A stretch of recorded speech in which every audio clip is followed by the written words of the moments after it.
down, you can see that there is a touch in one point, and then there is a space between that and the two. That space is what? That's an undercut. So you can say that you have an undercut on this tooth, and if you look here, you have an undercut on this tooth as well, right? And your tissue looks like you don't have any undercut.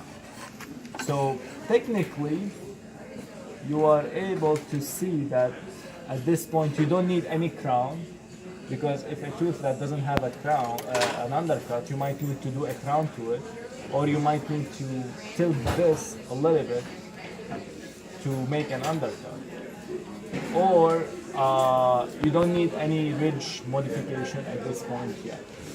Okay. Now, the amount of undercut though is important, and that's why you have those. So those will measure the amount of undercut that you have. You have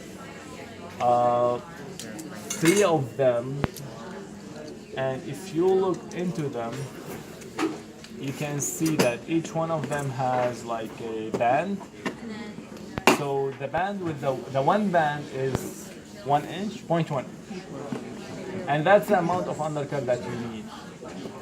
So you use that to determine if you have that amount or not.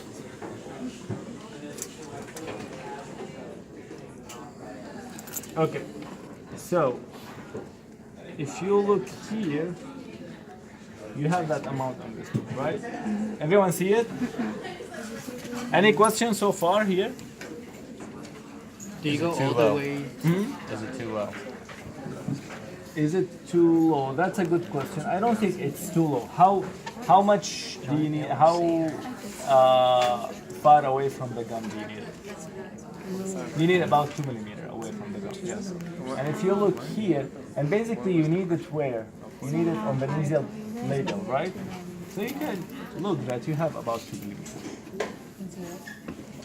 Do you mean mesiofacial? Yes. Did I say nasal labial? Okay. Just want to make sure. I'm glad someone is listening, paying attention. Should you go like 2 millimeters above from the gingiva? Yes, you have to be at least 2 millimeters away. Okay, so I have that amount here. I go now and look on the other side, and I do have that amount. Now, if I don't have it, let's assume that I don't have it. What are my options? You can tilt it. Okay, that's the best option. That's the first option that you go with. You tilt it, because that is the least invasive option. What is the next option? Switch these. Crown. The third option. Well, switch these to see if you have more. Okay, let's say that you don't have that. What can you do? Can you do a veneer? You can, but that should be your last resort, if anything. If you tilt it, do you have to remeasure the opposite side too? Or Yes. no? Okay. Yeah. Yes. Redo everything. So technically, so let's say that we don't have that amount here. At that point, you tilt this. You tilt it anyway, but you never tilt it this way. Because if you tilt it this way, that means the patient have to bring his hand back from his throat to be able to put down. Yeah, we don't want that. And that's not gonna be very friendly, user-friendly, right? So you tilt according to that. You tilt either to the right or to the left or to the front, and then according to that, the patient, you have to show the patient how is your path of insertion to place it. So what Dr. T was saying is that if you define that this is your undercut, you get your pencil, the red one. I have a red pencil here. Okay. So you go ahead and mark this area here. So it will mark on the cast. So like mark the edge of that Yes. first. You see Okay. it? I'm not sure the cost, but no. Exactly. Look closer. And that's the bottom. Okay, I can see it. So I'm gonna make it a little bit more. Can you see it? This is making a lot more sense right now. No. I thought I Are we had good seeing eyesight. or the red mark? No, the red mark. I can see it. Or maybe I'm maybe I'm imagining. Okay.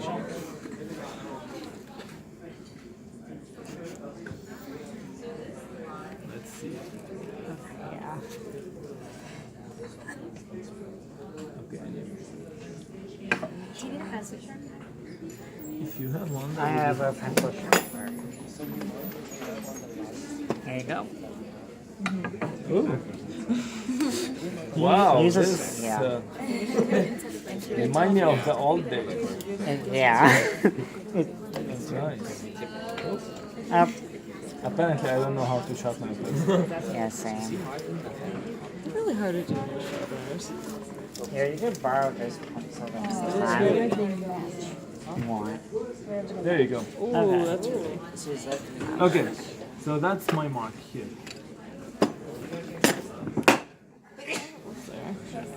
Let's do. It was there. It was just a black dot the first time.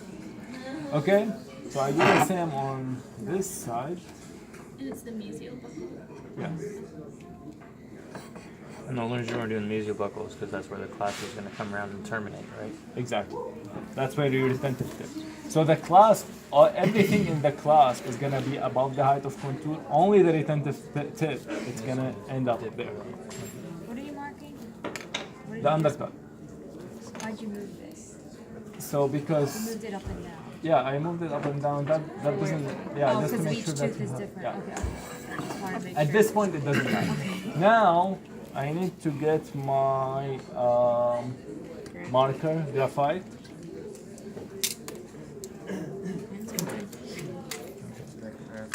Takes a lot more sense. Are you still using the same plane, the horizontal plane, You're or like you moved marking, it? You need Yeah. that. mark your undercuts. Right there. Yes.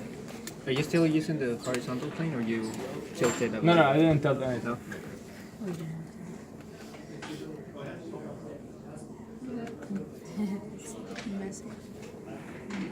It is Coal right. miner or something. So you put this in here. Yeah. Sorry. You get it? Sorry, I'm in the line of fire. Huh?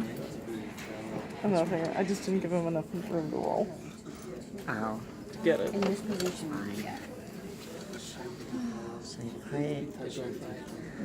So that just protects the lead, the graphite, Yeah. when you put it in there, so it doesn't break.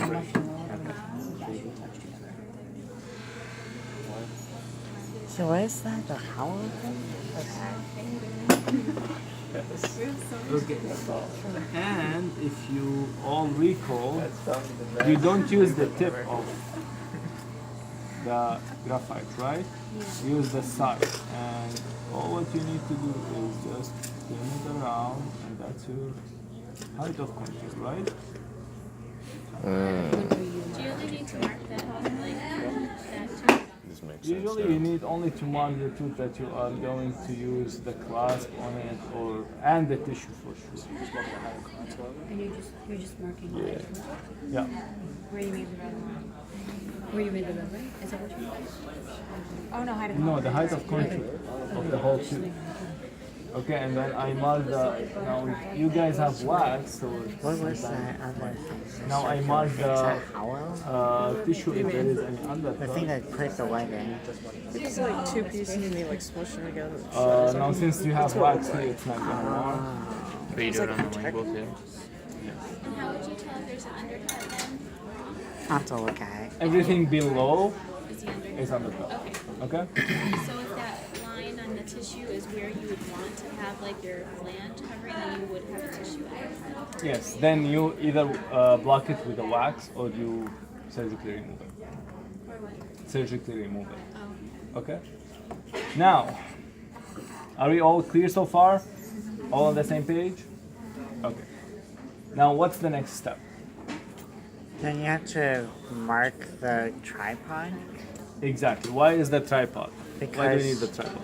Okay. So you can recreate the situation if you need to remount reduce something. the- Exactly. So you need to do the tripod in case, let's say that you have changed your your path of insertion.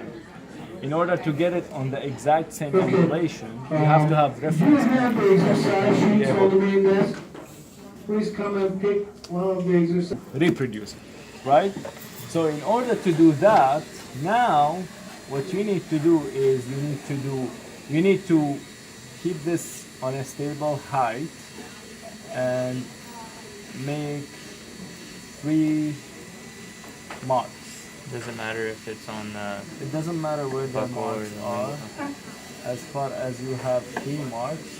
Oh, so then you can always reproduce within the same height. That makes so much Okay. sense. So now What? What does it? you circle those marks with red.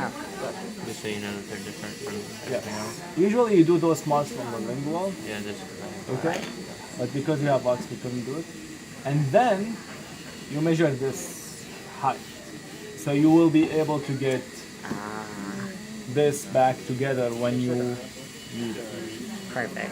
Are we all on the same page now? Yes. We're all good. Thank you What did so he do? much. He also made 3 lines. What did he make those? Yeah, 3 either lines? or. You can either do like 3 horizontal line or 3 vertical. So it's basically like remount lines instead of Yeah. remount grids. Okay. Okay. Yes, thank you. And which length